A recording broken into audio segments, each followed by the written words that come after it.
Bonjour, chers amis. Vous avez fait, tout comme moi, je vous l'avoue, la connaissance de sœur Rachel Lemieux la semaine dernière, religieuse petite sœur de la Sainte Famille. La semaine dernière, sœur Rachel, vous nous avez présenté votre grande patronne, qui en fait est une femme simple, humble, de chez nous, votre fondatrice. Mais elle a fait tout un processus depuis sa mort en 1912. Elle a continué d'œuvrer en terre du Québec et puis on a reconnu son œuvre. Vous voulez nous parler des étapes qui ont suivi son décès pour l'amener jusqu'à Rome en octobre dernier? Merci, oui, c'est un long processus. Quand une personne a marqué son histoire, sa vie a été interpellante. Alors, pour nos sœurs devancières, nos premières sœurs, elles avaient, je fais référence aussi à un livre qui a été écrit sur elles. Puis, dans la préface, celui qui présentait la vie de Mère Léonie a dit elle a aimé jusqu'à la tendresse et elle a été aimée jusqu'à la vénération. Donc, elle a été entourée par ses sœurs d'une vénération qui a été transmise de génération en génération. Et même, pas juste dans la communauté, on a vu que son entourage, les personnes qui l'ont connu, remarquaient sa grande sainteté. Oui, parce que contrairement à d'autres saints et saintes, elle est quand même contemporaine. Il existe certainement plus de personnes qui l'ont connue de très peu. Non, il n'y en a plus parce qu'en 1912, elle avait 72 ans. Donc, même vous ne l'avez jamais côtoyée. Non, mais c'est comme si nous la côtoyons parce que la transmission s'est faite de génération en génération. Et si bien que à la communauté, en 1935, la communauté était établie sur la rue Marquette à Sherbrooke, l'autre côté de la rue Marquette, qui est la cathédrale d'un côté, puis le séminaire Saint-Charles de l'autre côté. Alors c'était très proche. Puis, quand ils ont déménagé parce que l'endroit était trop petit, trop de personnel, donc ils ont acheté une ferme qui était un peu hors des limites de Sherbrooke pour construire la grande maison qui était au 1820, qui est toujours au 1820 Galt-Ouest, mais qui ne nous appartient plus maintenant. Alors, les sœurs, déménageant en dehors un peu des limites de Sherbrooke, ils ne pouvaient plus aller au cimetière Saint-Michel où était enterrée Mère Léonie et plusieurs de nos compagnes. Alors, ils ont demandé aux autorités d'exhumer les sœurs, les corps, de toutes celles qui avaient toutes celles qui étaient au cimetière Saint-Michel pour les enterrer à nouveau. À proximité de votre maison nouvelle. Sur le même terrain. Donc, ça s'est fait. Et à la communauté, ils ont demandé à des médecins légistes de traiter les ossements de Mère Marie, les restes mortels de Mère Marie Léonie. Alors, c'est ce qui a été fait parce qu'il pensait d'introduire sa cause à Rome. Déjà, on avait l'intuition de sa vie exemplaire, de sa vie reconnue. Justement. Alors, c'est ce qu'ils ont fait et ils ont reconstitué son squelette et ils l'ont revêtu de son habit religieux que nous pouvons encore voir aujourd'hui à la cathédrale Saint-Michel. Mais à l'époque, il n'y avait pas de possibilité de dévotion publique Hein? Parce qu'elle n'était pas reconnue, mais on savait que c'était son tombeau fermé et à l'intérieur de la maison générale de l'époque. Donc, alors là, en 1955, a commencé la cause à Rome. Alors, pour le début d'une cause, il faut ramasser tous les écrits, tous les dires de la personne et des témoignages qui entourent sa personne pour vérifier, mettre ça en ordre et l'envoyer à Rome pour voir si ses dires et son vécu étaient conformes à la foi chrétienne. Bon, alors ça, en même temps aussi, il y avait des faveurs qui nous étaient arrivées. Alors, tout de suite en même temps, bon, quelle faveur, quel miracle les gens... les gens la priaient déjà.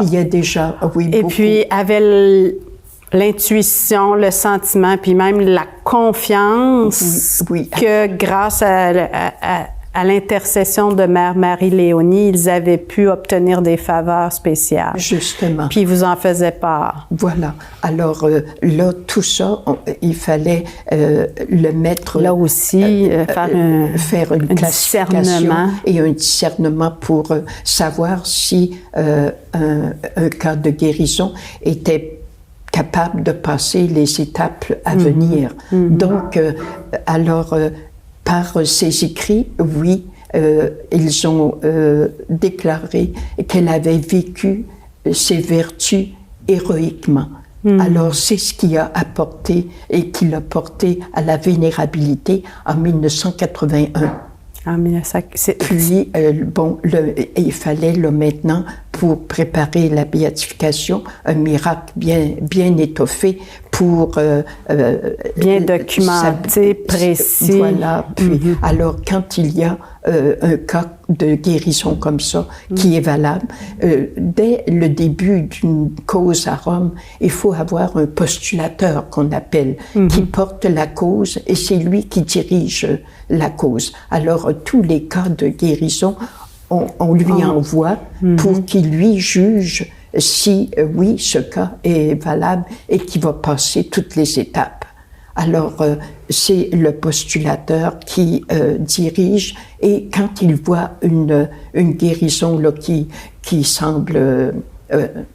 correspondre à tous les critères, répondre à tous les critères. C'est lui qui communique avec l'évêque où a eu lieu la guérison pour organiser un tribunal diocésain pour étudier les le circonstances cas et recevoir aussi les personnes témoins. Soit si la personne est décédée, bien toutes les personnes qui ont entouré, qui ont été témoins de la guérison, et ils doivent mettre ça tout par écrit et envoyer ça à Rome pour juger le cas. Alors c'est ce long processus qui doit se faire, puis à Rome, là, quand ils reconnaissent que oui, il y a, parce que dans le comité diocésain, il y a des médecins légistes, il y a un médecin expert avec 2 autres médecins indépendants qui doivent juger du cas. Puis à Rome, il y a un autre comité de médecins qui juge d'après les écrits, d'après le dossier médical, l'enquête diocésaine, si c'est hors de tout doute, bon, ils comprennent pas ce qui s'est passé. Est-ce que c'est une guérison? Autrement dit, ils font ils s'assurent que c'est une guérison qui n'est pas naturellement explicable. Voilà, c'est ça? Justement. Dans le cas de Mère Marie-Léonie, quel miracle l'a menée à être Bon, alors... reconnu être béatifié. Il y a eu quelques cas, mais le cas qui a été retenu, c'est une de nos sœurs qui était en phase terminale de la tuberculose. À l'époque, c'était très répandu. Donc, ça a été d'une manière extraordinaire que, il attendait qu'elle décède dans la nuit, là. Puis, elle a eu un rêve où elle a dit, Mère Léonie m'a visité et elle m'a dit que j'allais guérir. Puis, de fait, elle avait une profonde plaie de lit dans le dos qui a guéri rapidement et que, un jour, elle a dit, demain, je vais aller communier à la balustrade. Puis ça faisait très longtemps qu'elle était au lit. Là. Elle était. Alors, et le lendemain, elle est allée communier. Et depuis... toute trace de tuberculose avait disparu. Voilà. Puis, elle a vécu une trentaine d'années après. Puis, elle n'est pas décédée de la tuberculose. Alors, à quelle occasion on a reconnu publiquement qu'elle était maintenant une bienheureuse? Voilà. Alors, on attendait toujours la décision là, de Rome, parce que aussi, il y a un autre volet, il y a le comité des médecins, puis il y a le comité des cardinaux qui doivent dire, bien, est-ce que c'est bien à Mère Léonie qu'on peut attribuer le miracle? Parce qu'il y a des personnes qui peuvent prier plusieurs saints. Là, on ne sait plus à qui donner le bénéfice.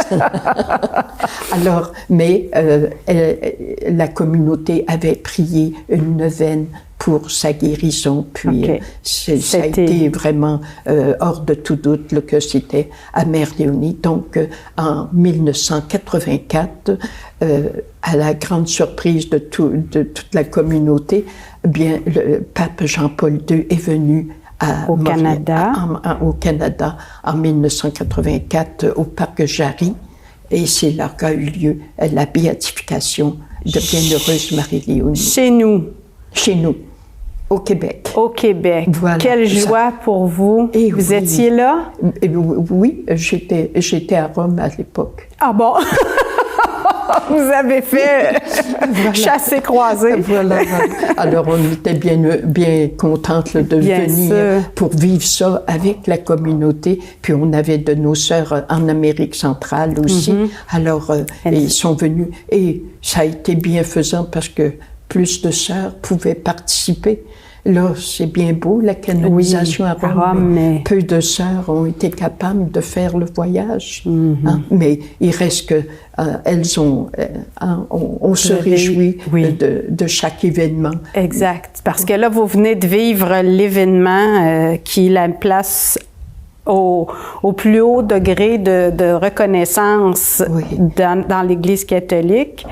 La canonisation. Oui, parce que la béatification étant la dévotion au pays.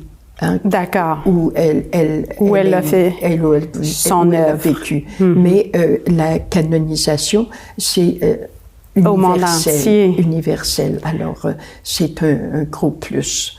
Oui. Là encore, il a fallu reconnaître un miracle qui a pris le même processus de vérification. Alors, ça demandait un miracle après la béatification. Ah bon, d'accord. Tout ce qui était avant ne pouvait pas servir. Plus compter. Mais après la béatification, là, il fallait un nouveau miracle. Puis, c'était le travail du Centre Marie-Léonie d'être toujours attentive à ce qui nous arrive. Témoignages par lettre ou par téléphone ou par Internet. Alors, il fallait toujours garder un œil sur ce qui nous arrivait pour la canonisation. Alors, et ça a été toute une longue attente parce que c'est depuis 40 ans, là, déjà? Après la béatification, là, 40 ans après, arrive la canonisation. 84-2024. 40 ans. Voilà, oui. Donc, vous savez depuis quelques mois. C'est-à-dire, nous avons appris en janvier que le pape François avait signé le décret autorisant la canonisation de Mère Marie-Léonie Paradis. Mais là, on ne savait pas la date. Alors, on entendait, il y a le synode, peut-être que c'est trop occupant. Alors, mais l'année prochaine, 2025, c'est un jubilé. Il va y avoir beaucoup de jeunes, beaucoup de gens. Alors, on dit peut-être que ça va aller en 2025. Mais le 1er juillet, on apprend que c'est le 20 octobre. Il fallait se presser, là. Ah oui? Pour organiser tout, là. Mais en fait, vous avez organisé quoi? Le départ d'une délégation à Rome? C'est-à-dire, oui. Le plus de personnes possible qui pouvaient participer? Justement. Il fallait voir quelles sont les personnes qui pouvaient faire le voyage de la communauté. Au Québec, nous étions peu nombreuses parce que la majorité sont âgées ou malades, mais en Amérique centrale, bien, on est en service dans les maisons, donc on ne pouvait pas toutes laisser. Là. Alors, il y en a qui ont sacrifié, même s'ils avaient la santé pour y aller, par sens du devoir et de responsabilité aussi. Alors, elles étaient près d'une trentaine d'Amérique centrale et 9 du Québec. Mais on a fait affaire à une agence de voyage. Alors, on avait réservé 100 places. Alors nos sœurs, puis toutes les personnes qui de près ou de loin pouvaient aller à cette agence de voyage pour l'organisation, parce que rendu là-bas, oui, il y a la canonisation, mais il y a tout l'hébergement, il y a tout, il faut visiter un petit peu aussi, quelques endroits très, très populaires et qui sont signifiants pour nous. Puis aussi le covoiturage entre les l'aéroport et tout ça. Tout ça. Alors, ça a été bienfaisant d'avoir une agence de voyage. Puis, aussi, on était trop nombreuses, alors on était dans 2 maisons différentes d'habitation pour vivre les événements. Alors, concrètement, ça se passe comment, les événements? Voilà. C'est 3 jours de fête, hein?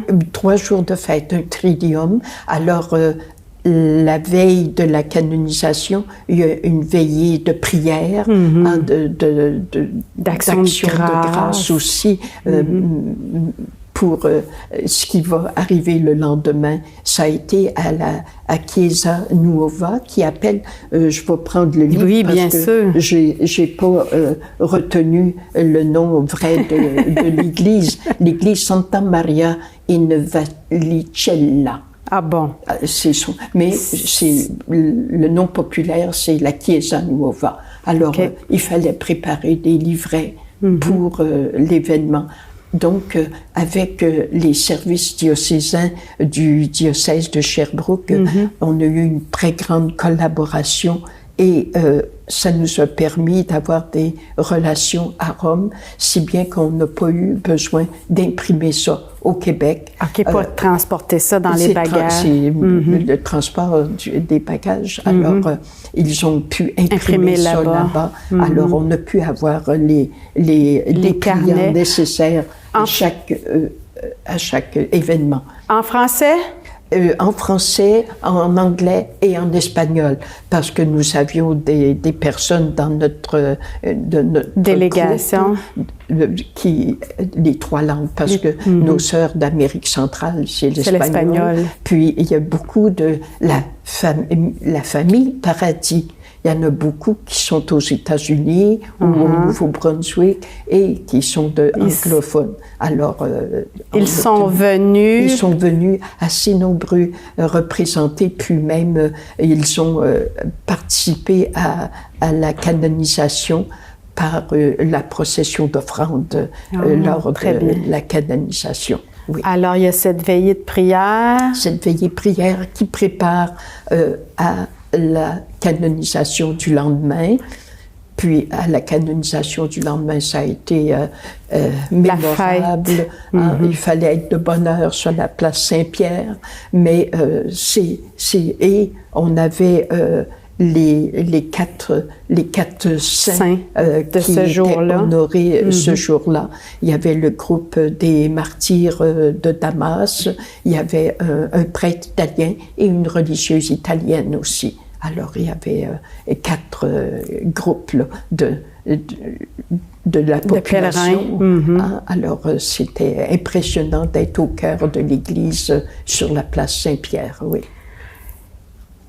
Quels sont les sentiments, une fois revenus ici, qui vous habitent, vous, de la communauté, vous, personnellement?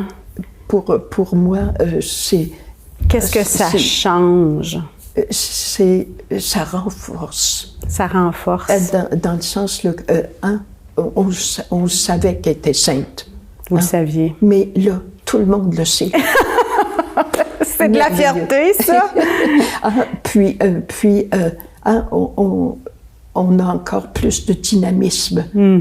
On l'avait, mais là, on a une raison de plus d'en parler parce que c'est un événement, c'est extraordinaire et c'est une personne qui peut nous aider. Voilà, c'est ça, c'est que maintenant, elle est citée, elle est priée, on peut avoir recours à elle. Justement. J'ai l'impression que vous avez vécu un bain de jouvence. Je le crois. Oui. C'est dynamisant et quand on a confiance en quelqu'un, ça donne de l'énergie. Ça donne, de l'audace. Oui, de relever des défis, même de venir ici. C'est un défi à relever, mais je suis heureuse. Si simple. Et merci. Le fait de parler d'elle, c'est dynamisant. Puis quand on voit comment les gens nous parlent d'elle aussi, c'est extraordinaire. On a besoin d'être conscient qu'on n'est pas seul dans la vie. Dieu nous habite et tous ses saints avec lui. Alors, Mère Léonie est là. Parmi eux. Voilà. Alors, on leur dit, les gens qui viennent au centre, à la cathédrale Saint-Michel, allez la prier, dites-lui ce que vous vivez. Elle peut vous aider. Parce que concrètement, maintenant, son corps a été transporté à la cathédrale de Sherbrooke comme telle. Il y a une chapelle qui lui est un petit coin, là, un petit... Parce que à la béatification, on n'avait pas eu assez de temps dans l'autre émission pour dire tout ça, là, mais à la béatification, là, le tombeau, là, il s'est ouvert. Ah oui. Puis, c'est un marbrier italien qui a fait sa chasse. C'est un hôtel où c'est vitré et nous pouvons la voir étendue là, dans son costume. Mais c'est sûr qu'on a fait un moulage sur son crâne et sur ses mains pour prier sur de la beauté, là. Mais c'est elle, tous ses ossements sont à l'intérieur. Un moulage en cire, vous m'avez dit, en cire, qui lui ressemble. Bien, il y a une jeunesse éternelle. C'est très difficile d'avoir la ressemblance, mais il reste que c'est symbolique. Puis, je pense que le maquilleur a dit, bien, c'est une jeunesse éternelle que je veux faire voir. C'est beau, c'est très beau. Alors là, c'est dans la maison générale, quand nous avons déménagé, le même marbrier était jeune quand il l'a fait à la maison, mais c'est le même qui le fait à la cathédrale. Il est revenu. Puis, il n'a pas voulu utiliser les matériaux de la maison. Non. Là, maintenant, je sais que ça sera pour longtemps. Très longtemps. Alors, il y a du marbre de qualité. Et comme le postulateur de la béatification était italien, alors ça à la mode européenne. On voit beaucoup d'hôtels avec un corps allongé. Là. Oui, alors, c'est comme ça que Mère Léonie est représentée à la cathédrale. Sœur Rachel, vous nous invitez à prier Mère Léonie. Et suite à la canonisation, vous avez même publié une nouvelle prière. Oui. Si vous voulez, nous allons terminer cette émission en la remerciant, en la priant. Voilà.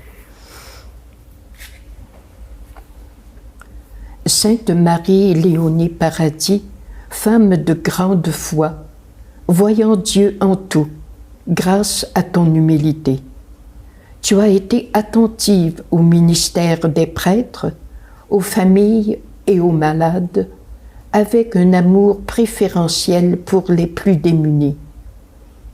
Ta sainteté s'est accrue au quotidien par l'amour que tu as mis dans tout ce que la vie t'apportait. Étant avec Dieu, tu es toujours uni à son désir de venir en aide à toute personne dans le besoin. Avec confiance, je compte sur ton intercession et je te confie ma demande.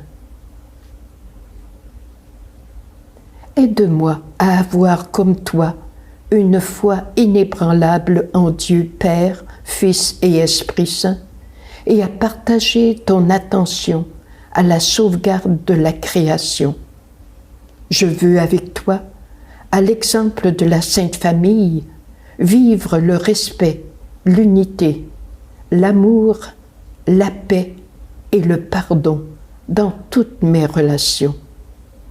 Que ta charité universelle m'entraîne à dire Dieu par ma vie de prière, de compassion et d'humilité.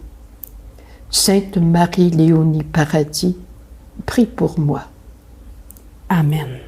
Merci pour votre passage, Sœur Rachel. À la semaine prochaine.